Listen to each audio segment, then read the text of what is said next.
and what did they had to eat of the sacrifices. Well, what's the sacrifices? Whatever you set down on the banquet table.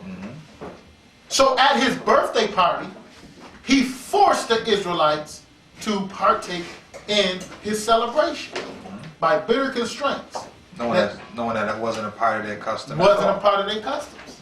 We see Pharaoh did it. The Greek Antiochus did it. Why? Because the Greeks picked up their culture from the Egyptians. That's right. They went to the Egyptian schools of knowledge. So they carried on his birthday custom all the way down. But Paul, why was it with bitter constraints? Because the real Israelites said, look, we didn't want to partake in the sacrifice of animals. Like what Paul was explaining to the people. You can't partake in the sacrifice of devils and partake in the cup of the Most High. So they were forcing Israelites to do it. Just go ahead and read down, my brother, to verse, just continue to read the verse now. Moreover, there went out a decree to the neighboring cities of the heathen by the suggestion of Ptolemy. It went out a decree by Ptolemy to all of the nations, that's who the heathen was, to do what? Against the Jews, that they should observe the same fashions and be partakers of their sacrifices. That they should observe the same what? The same fashions and be partakers of their sacrifices. Of the sacrifices. And whosoever would not conform themselves to the manner of the Gentiles should be put to death. Then might a man have seen the present misery. So they wanted them to stop keeping the commandments and start partaking in birthday celebrations, festivities to Bacchus, all types of idolatry. But you see birthdays was in there? I don't know. It looked like it's a custom of the nations to me. That's right. I see Egypt do it. I see the Greeks doing it. Let's go look at it a little further then. We want to go into this book, The Lore of Birthdays. Okay? The Lore of Birthdays.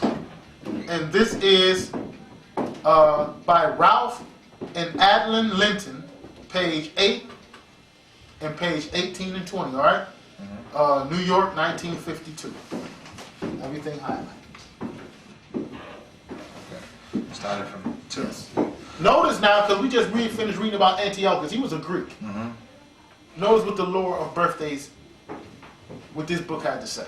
The Greeks believed that everyone had a protective spirit, or daemon, who attended his birth and watched over him in life. Oh, we're dealing with this birthday thing again among the Greeks. Go ahead. This spirit had a mystic relation with the god on whose birthday the individual was born. Yes, sir. The Romans also subscribed to this idea. This notion was carried down in human belief and is reflected in the guardian angel, the fairy godmother, and the patron saint. The custom of lighted candles on the cake started with the Greeks. Wait a minute, you mean the candlelight started with the Greeks? That's probably what Antiochus IV was doing when he had his celebration, forcing the Jews to do it on his birthday. Candle lighting came from the Greeks. Candles, what did you put the candles on? Your sacrifice, right. Your meal offering, or your bread offering, which you may get a cake out of. What do you think you made cake out of? Flour. That's right. Okay? That was your offering. You made this sacrifice. You sacrificed it in honor of who? Your so-called guardian angel. Or the spirit that looked over you at your birth. Isn't that what it said? That's what it said. Continue to read that, brother. Honey cakes rounded as the moon and lit with tapers were placed on the temple altars of Artemis. Birthday candles in folk belief are endowed with special magic for granting wishes. Why do you think that the children nowadays got to blow out all the candles at one swoop? And make a wish. And make a wish. Wow. Who do you think this coming from? The Greeks. All right? We read in the Torah, we shall not observe the ways of the heathen, nor follow after them. We shall not do such a thing unto Yehovah our Elohim, right? That's right. Go ahead, brother.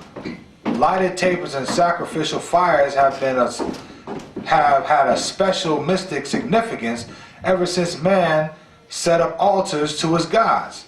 The birthday candles are thus an honor and tribute to the birthday child and bring good fortune. And bring what? Bring good fortune. Remember that, fortune. Now, this birthday celebration is like what Paul was explaining. That's good. You can't be a partaker of the lower table and partake with the partaker of the devil. That's right. You can't do both of that. And all of you people out there who understand, you Hebrew Israelites, and you are still encouraging birthday worship, you are in an abomination. Why are you even keeping the Sabbath day? You know, and don't have the nerve to tell nobody on keeping the law if you still find yourself indulging in the wicked witchcraft and customs of the nations. Well, I don't put no candles on my cake. Well, you might as well go ahead and put the Christmas tree up in your house, or don't put the Christmas tree up and still give out gifts then. Still doing it. Just still give out the gifts without the tree. That's right. Because however you look at it, you ain't got the birthday cake then, you ain't got the candles, I bet you still give out the gifts. Don't come with that nonsense. I mean, how could you be a servant of God and not search this one out? And not search it out. Not research Talking this about one. birthdays not pagan. That came out right out of the depths of hell. That came right out of that bottomless pit of hell. You searched out everything, but you didn't search this one out. Don't even want to search this one out. Now you find yourself worshiping idols. Yeah, worshiping idols.